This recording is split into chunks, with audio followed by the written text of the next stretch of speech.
Since the Hamas-led massacres in Israel on October 7th, I steadfastly felt that it was Israel's duty to, first and foremost, restore security to all 9 million people in Israel. I still feel this way, but oftentimes it suits us to update our beliefs when new or more information and circumstances become available. As such, I now believe that it is Israel's duty, first and foremost, to secure the release of the remaining Israeli hostages, especially as we are about to celebrate Passover, the 8-day Jewish holiday that commemorates the Israelites' emancipation from slavery in ancient Egypt.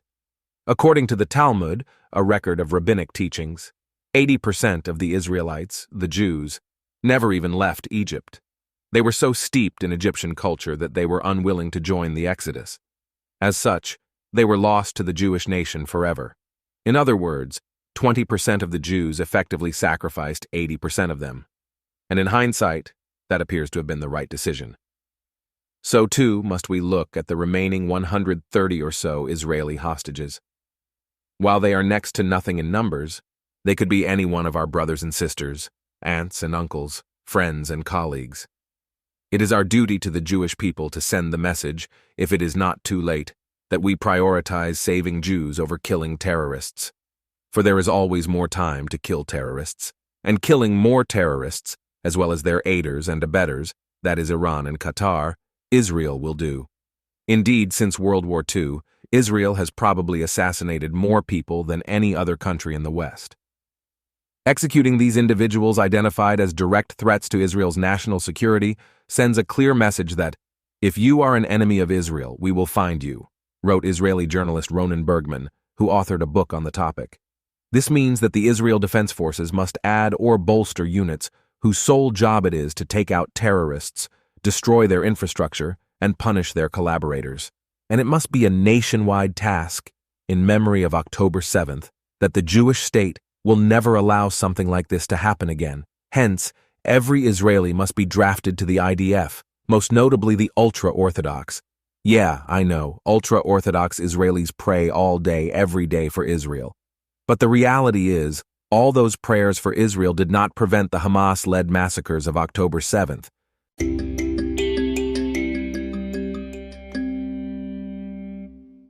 Israel's most veteran war correspondent, Ron Ben Yishai, who has supported Israel's war against Hamas from day one, just published his analysis of where the war in Gaza stands right now. This Passover Eve is one of the most fateful in the history of the State of Israel, he wrote. It is in the midst of an existential multi-arena war, but is stuck and faltering in a dead end on each of its 6 important fronts, adding that, quote, "We are stuck, and if the paralysis continues, we will lose.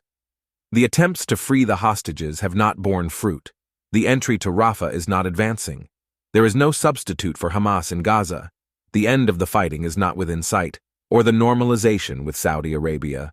All the issues are connected. They relate to relations with Washington, D.C., and concessions on the Palestinian front. But Netanyahu is insisting on a diplomatic one-way street. The fact is that these issues that Ben Yishai identifies might, quietly, be the goals of the war effort, according to Middle East security analyst Seth Frantzman, adding, quote, "The public was told there won't be Hamases, but in fact, quietly the goal was to leave Hamas in control, but weaken its capabilities. The public was told that military pressure will free hostages. This didn't happen after December 1st, and in fact, military pressure was reduced to near zero. There was no urgency to free hostages. Even when survivors came back in the first deal and said they met female hostages in tunnels who were being assaulted, there was oddly less urgency to save them. It's sad and it's odd, but this is the reality. Quietly from the very beginning, the policy was to leave Hamas in Gaza and not act with urgency to free hostages. And so in the end, Hamas will remain, hostages won't likely come home, and quietly the narrative is now spun that many have not survived, when we all know they were mostly alive in the first month. Most countries don't let their soldiers and civilians be kidnapped by the hundreds and held a mile from the border by a terrorist cartel group. Most countries don't leave women soldiers to be kidnapped and abandon them close to the border and withdraw their forces and shrug. It's sad, but this how Israel changed from the era of 1967 and Entebbe, to the era of letting Hamas control everything and abandoning people in the hands of Hamas. It's a stain that can never be erased. End quote.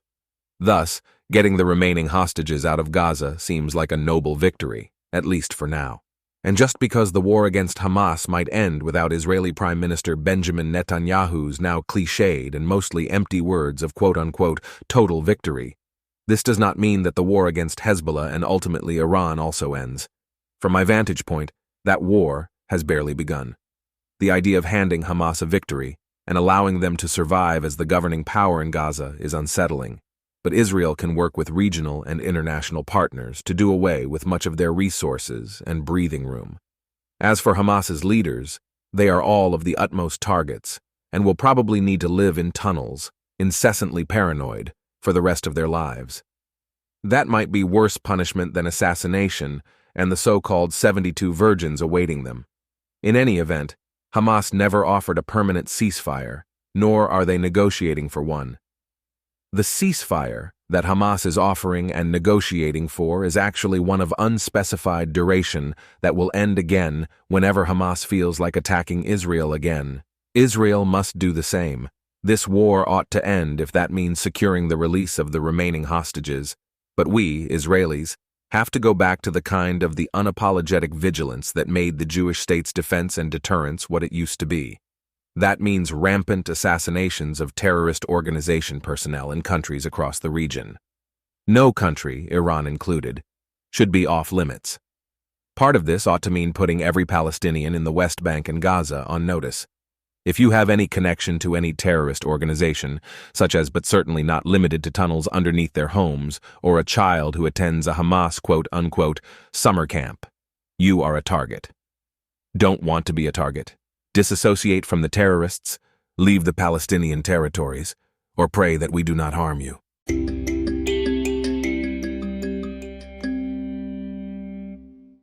Somehow, much of the so-called civilized world is now enthralled with the notion that the lives of civilians kidnapped by a jihadist terror group should be bargained for like a trade deal or climate accord, and that the undertaking is legitimate. May Israel let it be known to the civilized world that the Jewish state is strong enough to be on its own, and we will not tolerate the treatment that Israelis and Jews have received during the last 6 months. The world needs Israel just as much as Israel needs the world, and so-called partners should be put on notice that Israel can, for example, easily cozy up to the Chinese or the Indians if the Americans and Europeans do not know what's good for them. If there is anything we have learned from this war, it is that the U.S. is not as strong as some people like to think, nor is it a great friend to Israel anymore. It is a convenient friend that Israel must treat as such. And don't even get me started about Europe, which I am not even sure is relevant anymore. Good luck dealing with Putin on your own. Looks like that's been going real well for the Europeans, doesn't it?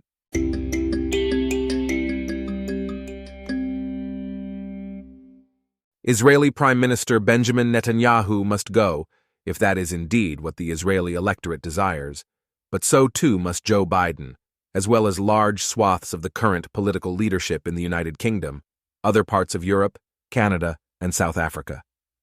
The world is a more dangerous place today because of the current Western leadership, and while they may have not directly caused this crisis, neither have they demonstrated an ability or the competence to course correct. Plus, the Jews are far less safe in these countries not because of Israel, but because these governments refuse to protect their own citizens when they were most vulnerable. Shame on them for taking their Jews for granted. Citizens should vote at the ballot box accordingly. In this vein, Biden's administration deserves a massive amount of criticism in its disastrous handling of this war. And Biden is not free from criticism just because of his presumable opponent in November's U.S. presidential election. In Israel, an election is looming too. We just do not have a date for it yet. Does this make Netanyahu free from criticism? Absolutely not. If you are going to fairly and justifiably criticize the sitting Israeli prime minister, do the same for all Western politicians. Otherwise, you are holding the Jewish state to a double standard, which is anti-Semitic.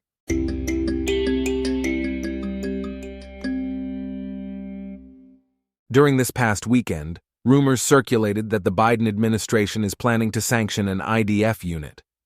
By the standards Biden is applying to IDF, imposing sanctions based on a few unclear and questionable incidents narrated by far-left, terror-supporting groups. The U.S. would have to cut funding to the entire U.S. military, wrote Eugene Kontorovich, a professor at George Mason University. Israeli journalist Ofer Haddad put it this way: "One has the feeling that with every pro-Israeli step, the Biden administration has the need to please or compensate for being on the right side against the ultra-radical left in the Democratic Party. Sanctions against settlers was the beginning of the slippery slope. Imposing sanctions on a combat unit of an ally's army is already going off the rails. Based on leaks for months, we are all well aware of the virulent anti-Israel sentiment inside the U.S. State Department, which makes these decisions led by Antony Blinken. Anyone who monitors the BDS movement and anti-Israel activism is also well aware of the groups who pose as credible sources of information to advance false or sugar-coated allegations against Israel and the IDF. A variety of reports reveal quite quickly that groups with ties to designated terrorist organizations, groups that support BDS, and groups that openly oppose the Abraham Accords have put forward allegations against the IDF in an effort to aid radical anti-Israel activists inside the Biden administration in fulfilling their long-awaited dream of imposing sanctions on the IDF or its units. This is entirely a campaign to delegitimize the State of Israel and to kneecap its efforts to defend its citizens from annihilation. Yet the Biden administration risks far more than undermining Israel and emboldening our shared enemies. It will green-light attacks by detractors of the U.S. against its own military as well. All for what? Repenting to a pro-Hamas wing of the Democratic Party for helping Israel withstand a massive missile attack from Iran? Or worse, knowingly attempting to undermine the IDF while Congress moves emergency assistance to support it. All of these actions by the Biden administration are obvious attempts to placate the radical progressive wing of the Democratic Party that has been unreasonably critical of Israel's war against Palestinian and Islamist terror in Gaza, the West Bank, Lebanon, Syria, Yemen, and Iran.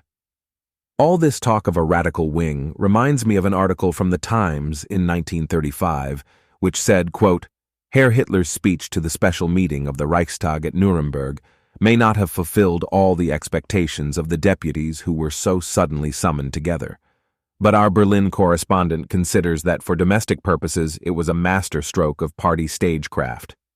And the one-hour session provided speeches by the Führer and General Göring and 3 new laws. Henceforward, the swastika flag, till now the emblem of the National Socialist movement, is to the official flag of the German Reich. The other 2 laws impose severe conditions for full German citizenship, so as to exclude Jews and forbid marriage between Aryans and Jews, on the engagement of German girls as domestic servants in Jewish houses. For Germany, the new ghetto legislation will rank in importance equally with Herr Hitler's references to foreign policy. In the long run, it may mean more to Germany than any manifestation of activity in foreign affairs. Nothing like the complete disinheritance and segregation of Jewish citizens now announced has been heard since medieval times. The new laws, while in line with anti-Semitism, which has been a large part of the Führer's inspiration from the beginning, are no doubt to be taken as an encouragement to the radical wing of the party. To increase a provocation which is doing grave injury to German interests abroad is a contradiction more than strange, while it is a further defiance to conceptions of social justice that are still second nature to the greater part of mankind. The best to be said of the new laws is that they may offer German Jewry the process of law in place of arbitrary bullying and local tyranny." End quote. Israel is a grown-up now, so it could of course respond in kind, such as these wise suggestions from Caroline Glick, a senior fellow for Middle Eastern Affairs at the Center for Security Policy. They include 1.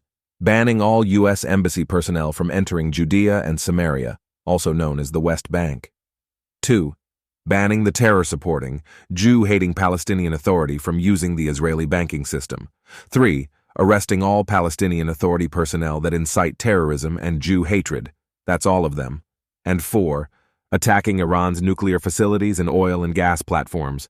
Enough is enough. Let our people go.